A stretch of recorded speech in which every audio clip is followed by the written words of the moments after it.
Olá, pessoal, seja bem-vindo a mais uma aula de ensino religioso. Como já é de costume aqui, né, eu espero que vocês estejam bem, estejam em paz. Dando continuidade ao nosso cronograma de conteúdos, hoje se trata sobre um reforço da nossa aula passada. O que é necessariamente um reforço? Apenas mais uma complementação daquele conteúdo que eu trabalhei aqui na videoaula passada. Destaco que o nosso tema é ancestralidade e a tradição oral religiosa. Por que, professor, você está trabalhando esse tema? Antes de mais nada, porque corresponde aí ao mês de novembro, um mês de reflexão sobre a cultura negra, e ao mesmo tempo a gente sabe que a tradição oral religiosa e essa questão da ancestralidade são características bem marcantes dentro da cultura afro-brasileira. Então, diante dessa questão, dessa necessidade e importância ligada aí ao mês de novembro, foi que foi proposto aqui como um conteúdo relevante para ser trabalhado aqui nas videoaulas de ensino religioso. Então, você que está assistindo essa videoaula pela primeira vez, é interessante que vocês revejam os conteúdos da semana passada e vocês consigam ali assimilar o necessário a nível de informação para que vocês consigam com facilidade também resolver as atividades, beleza? Então, repetindo, hoje se trata de um reforço, conteúdo, a ancestralidade e a tradição oral religiosa. Para quem não me conhece, prazer, sou o professor Marcos Paixão, professor aqui das videoaulas de ensino religioso e também de sociedade e cultura. Porém, eu destaco que essa videoaula aqui, ela é somente ensino religioso, para não confundir aí a mente de vocês, tá? Então, pegue seu caderno, pegue aí seu lápis, sua borracha, procure um local silencioso, onde não tenha muita aí interferência externa e que você consiga se concentrar ao máximo acerca dessa videoaula, tá bom? Qual é o nosso combinado da semana? Já é praxe também, tenho certeza que vocês já sabem. A realização da atividade. Não adianta apenas assistir a videoaula, não adianta vocês estarem atentos ao conteúdo se você não realiza a atividade. Porque você realiza a atividade, tira a foto, tudo bonitinho, e envia para o seu professor, ou se não, a sua professora de ensino religioso, tá? Então, esse é o nosso comprometimento aqui, a realização da atividade por parte de vocês, ok? Então, vamos lá. Essa imagem aqui, ela é bem marcante, porque retrata aí, um dos líderes indígenas fazendo ali um processo de tradição oral, usando a oralidade para transmitir todo o seu conhecimento acerca da sua cultura, da sua religião, da sua política, das suas formas de organização, ok? Então, vejam só, é um líder religioso dentro aí da cultura indígena, que está se utilizando da oralidade para transmitir todo o seu conhecimento para gerações. E essa geração que está ouvindo tem ali a responsabilidade, ou melhor, a incumbência de passar todo esse saber, de passar todo esse conhecimento para gerações futuras. A partir dessa ideia e dessa imagem, nós temos a definição de tradição oral, tá? Então, destaco que esse conteúdo já foi trabalhado, tradição oral, aí pode ser entendido como uma categoria da linguagem que pertence a uma cultura imaterial e material. Como assim, professor, uma categoria da linguagem que pertence a uma cultura material e imaterial? A tradição oral, ali, não é apenas o uso da oralidade. A tradição oral pertence aí à categoria da cultura material e imaterial. Às vezes, você tem um objeto, ou se não, um determinado elemento em casa que você não sabe de onde ele veio. Você não sabe ali de qual geração, de quais antepassados chegou até a sua família atual. Então, você se utiliza ali aquela cultura material, aquele material ali, você se utiliza da oralidade para entender melhor sobre esse objeto, sobre essa fotografia, sobre esse caderno, sobre essa música, sobre essa caderneta, enfim. Então, se utiliza muito o meio da linguagem oral para entender ali por onde aquele objeto, por onde aquele elemento imaterial ou material percorreu até chegar à sua família.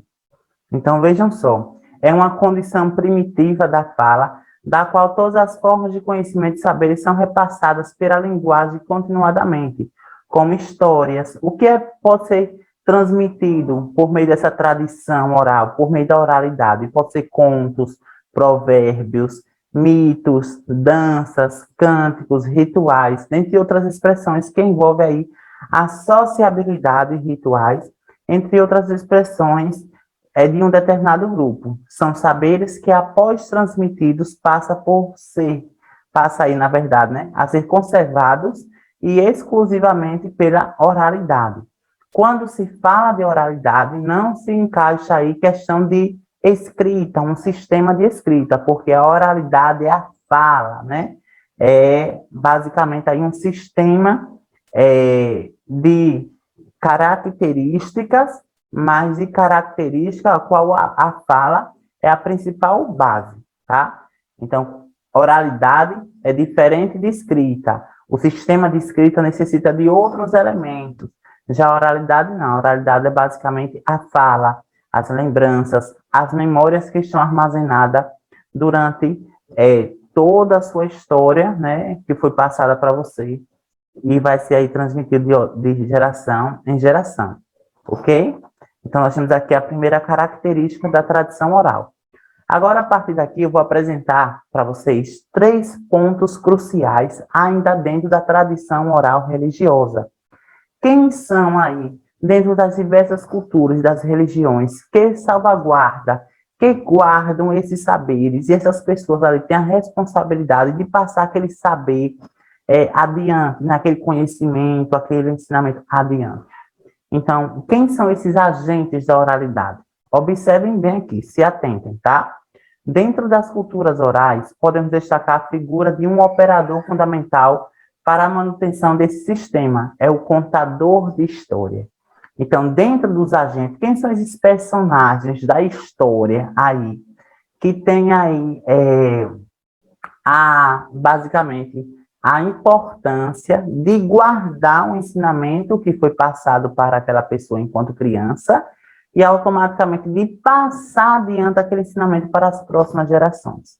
Então, o primeiro que eu destaco aqui é o contador de história, que é também um agente social, sujeito de funções e características múltiplas. O contador de história, ele tem ali uma função muito importante, porque ele guarda diversos elementos culturais e, ao mesmo tempo, materiais e imateriais.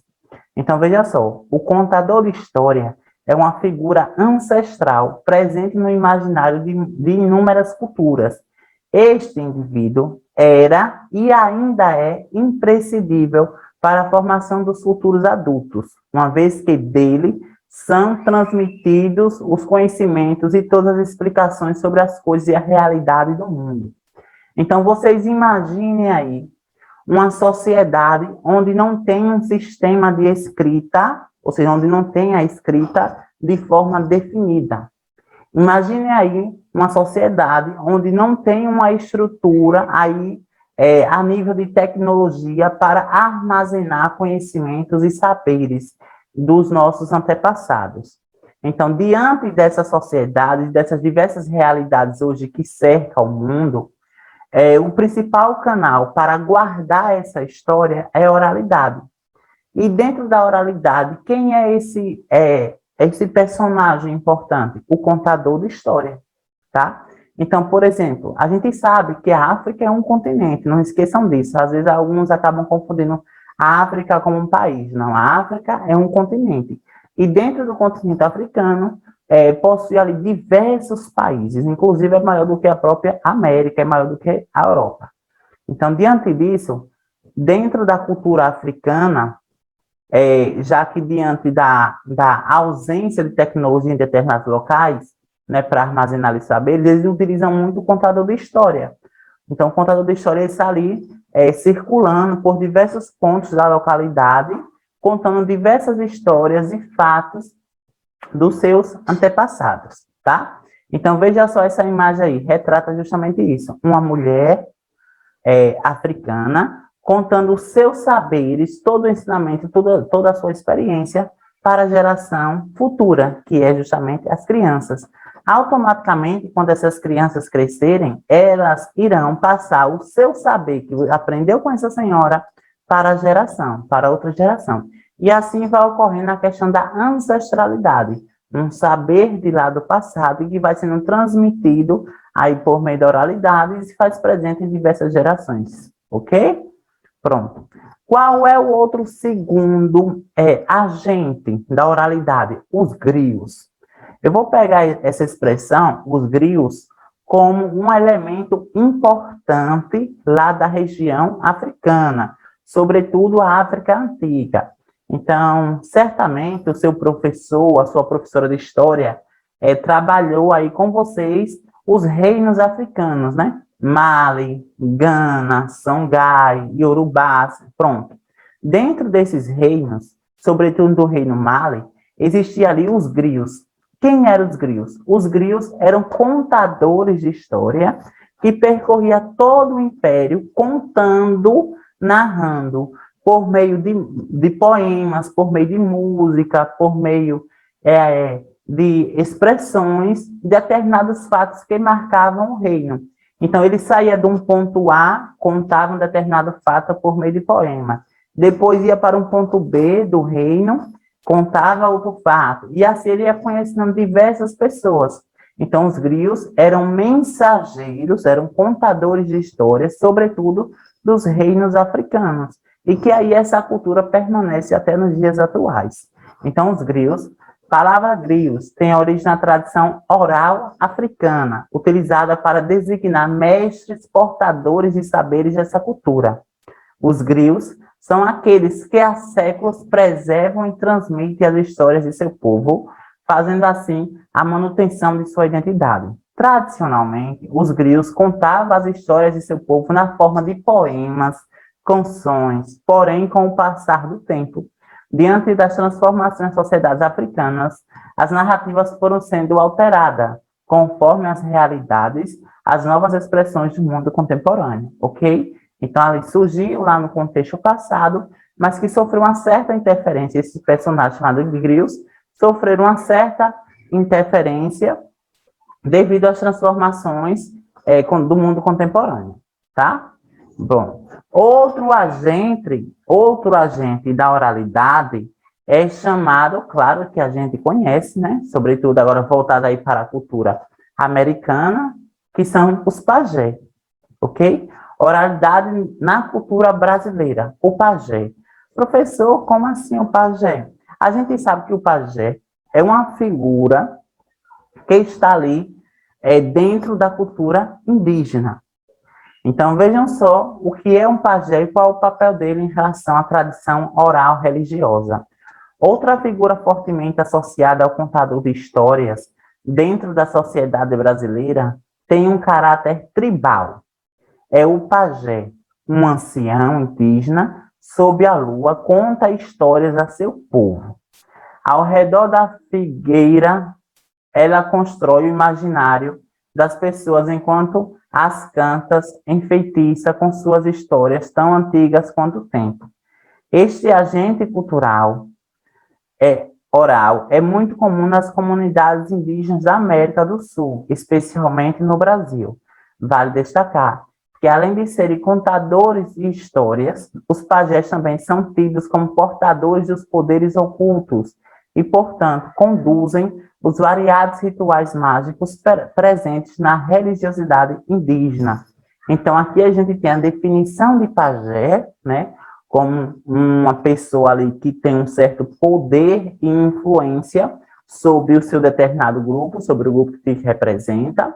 É um contador de história, né? Aí, basicamente, uma biblioteca ambulante dos povos indígenas, que guarda todo o ensinamento desde as origens, das origens do homem, ali da cultura indígena, tá? Mas também é um portador ali de poderes ocultos, como eu já tinha falado anteriormente, devido ali à crença de que ele possui diversos rituais mágicos que está presente dentro da religiosidade indígena, tá ok?